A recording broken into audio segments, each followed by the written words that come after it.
Batman v Superman Dawn of Justice. If you haven't seen the movie, go see the movie. This movie actually went back to the foundations of certain characters in it. In front of you, you're seeing Perry White. This is when he was speaking to Clark Kent. And he said, this is not 1938. And that basically is the time when the first issue of Action Comics came out. It was June 1938. Issue number 1 of Action Comics, where Superman was first featured to the world by Jerry Siegel and Joe Shuster.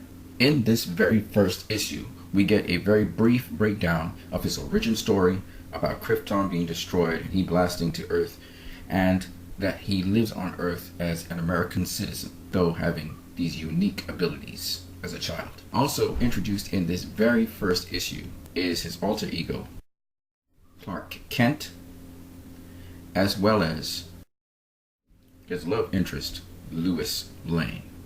And then this movie really pays tribute by mentioning another character which is not so obvious for people to know unless you have read Action Comics number 1, which is Senator Barrows.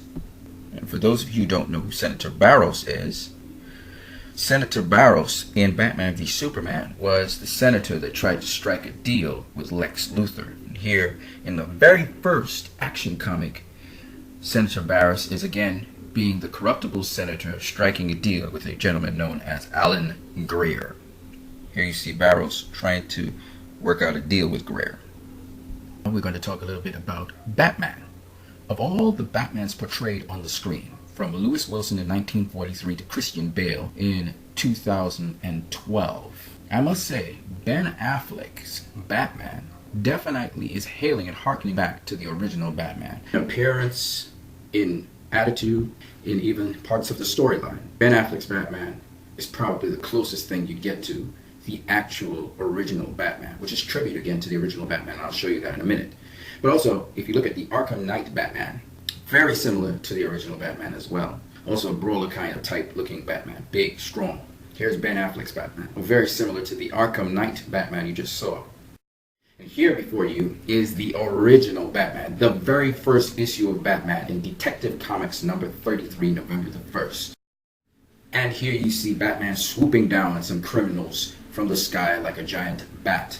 But in appearance, this Batman, like I said before, although not as muscular and as big as Ben Affleck's Batman or even the Arkham Knight Batman, definitely has the costuming that is much more closely resembling, especially these most recent depictions of Batman from the time of Michael Keaton to the time of Ben Affleck's Batman, in that it has the gray and black outfit. But beyond this is also the tone of the story, and this story very much parallels the story of BVS, or Batman v Superman, in so many ways with respect to Batman, and we're going to go into it. But first, note what they say about Batman. They call him the eerie figure of the night, nemesis of crime. This is the Batman. They, in the original Batman comic, immediately tell you who the Batman is. And now they actually introduce the Batman the same way that Zack Snyder introduces the Batman into Batman v Superman, beginning with the death of Batman's parents. They begin the legend, the Batman, and how he came to be. They tell you his origin story. And what is very interesting about this is that here is a robber robbing Batman's parents. What does his father do? His father attacks the robber. Leave her alone, you. Oh, you asked for it, and the guy shoots him. And he shoots the mother. So over a necklace, this robber robs them. Now what's very interesting is that the father attacks the robber.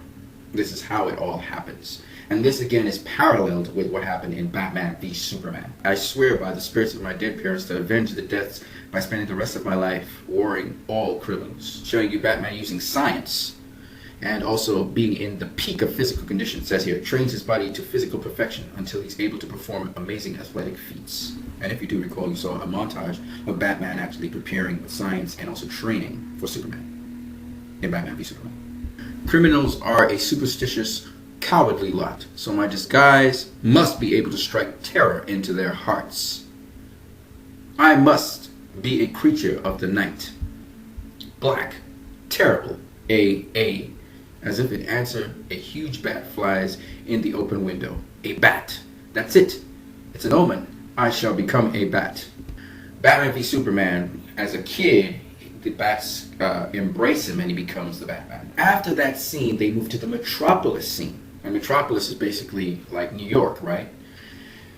Batman is now Bruce Wayne in Nightfall, and he's in the crowded streets of downtown Manhattan when this happens.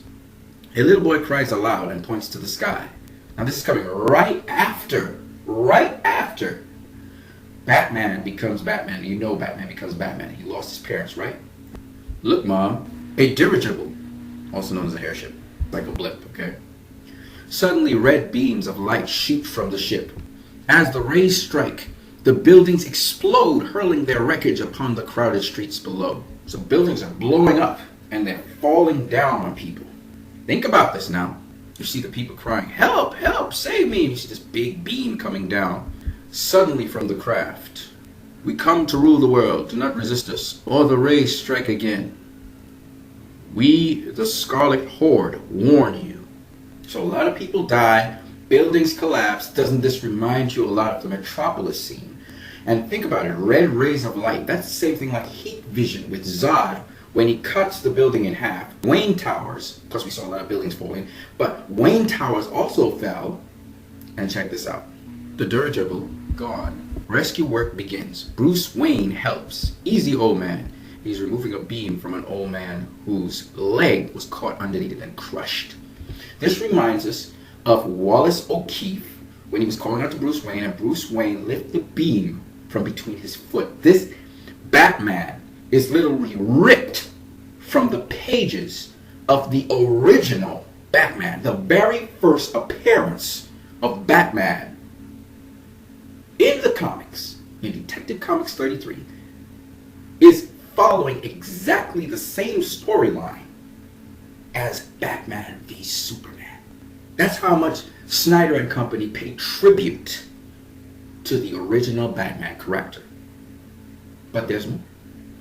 At the home of Bruce Wayne, as the rescue work is still going on, thousands are dead, etc., etc.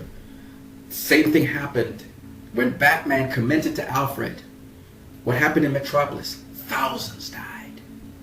And he said, what next? Millions? Remember that quote?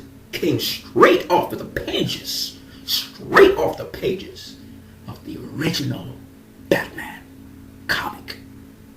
That's how much tribute to the original Batman. One of the things Batman is famous for is using his gas, his clouded gas. So here he uses clouded gas to knock out some people. And then he infiltrates the enemy's camp. And he uses a gun to shoot at the machines that the enemy was using to blast the red rays. So he uses a gun here. And again, Zack Snyder and company go back to the original Batman. Batman uses a small pistol. That same pistol is very similar to the pistol you see here, where Batman uses a pistol in the dream sequence in the end time, right? That handgun that you saw in Batman v Superman came from this comic, right? Got a few more things. So Batman uses the Batwing, which was called the Bat plane back then. That looked like a bat. And he rams the blimp and blows it up. Of course, some people die on it. The guy who is the mastermind behind it escapes in a little biplane. Batman gets on the biplane. The guy shoots at him. He uses, again, that gas. He uses the little gas canister to knock out the guy. As the plane's about to hit the ocean, Batman jumps off the plane and dives. And the guy instantaneously dies by the impact of the crash of the plane with the water. So here, we see Batman kill someone, all right? It's not a direct kill. It's just that Batman, in this case, knocks out the guy, so the guy crashes his plane into the water and dies. It's kind of collateral death. Because the guy, he's choking on the gas, he gets knocked out, right? So in the original Batman, again, tribute to that. You see Batman, when he's using the Batplane, you know, he indirectly causes the deaths of people by blowing up things, or by causing things to crash, or by crashing things into other things. And that's typical Batman. Because the essence of Batman has been declared in this original comic. And that's what BVS kept intact. Which is that Batman puts the fear of God into the hearts of criminals. They get mortified and afraid of him. And he's a weird character. He's an eerie character. He's a scary character. That's the whole point behind Batman. And these original comics were paid tribute by Batman v Superman in that regard. I got one more correct. Gal Gadot plays Wonder Woman in Batman v Superman. And let's see how the original Wonder Woman that came out, how they paid tribute to that in BVS. The very first time Wonder Woman was introduced into comic books was in All-Star Comics number 8, December to January version in 1941. On closer inspection of her piece in the comic book, we will actually read the words. At last, in a world torn by hatreds and wars of men, appears a woman to whom the problems and feats of men are mere child's play. A woman whose identity is known to none, but whose sensational feats are outstanding in a fast-moving world. With 100 times the agility and strength of our best male athletes and strongest wrestlers, she appears as though from nowhere to avenge an injustice or right a wrong. As lovely as Aphrodite, as wise as Athena, with the speed of Mercury and the strength of Hercules, she is known only as Wonder Woman. But who she is or whence she came, nobody knows. Now, in Batman v Superman, Wonder Woman refers to Ben Affleck as little boy.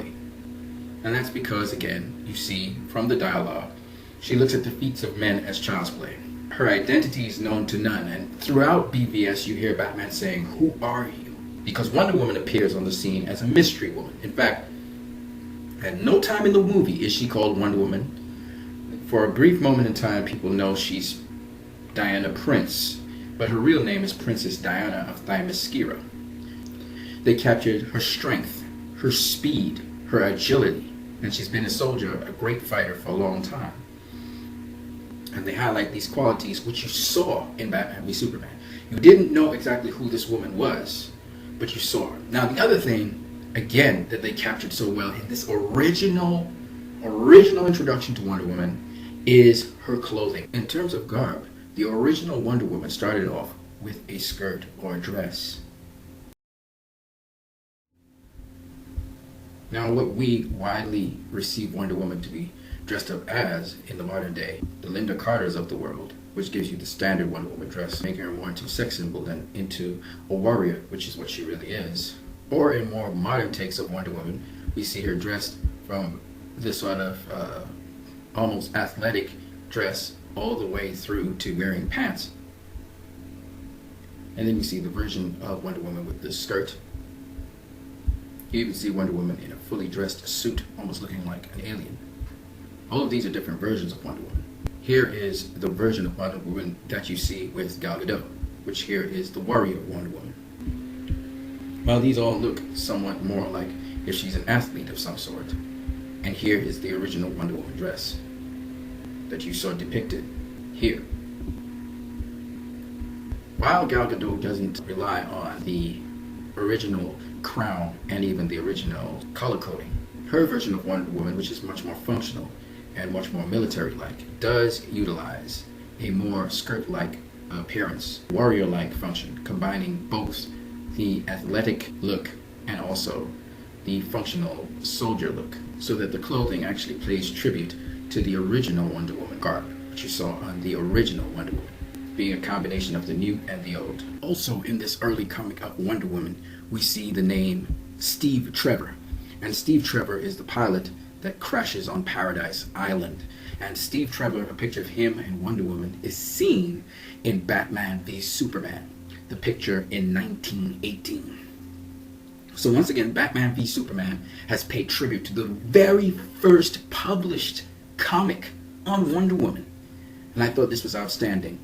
Now, I'm showing you that Batman v Superman paid tribute to 3 major characters in that particular movie: Superman, Batman, and Wonder Woman. And we're talking about the origins of the characters.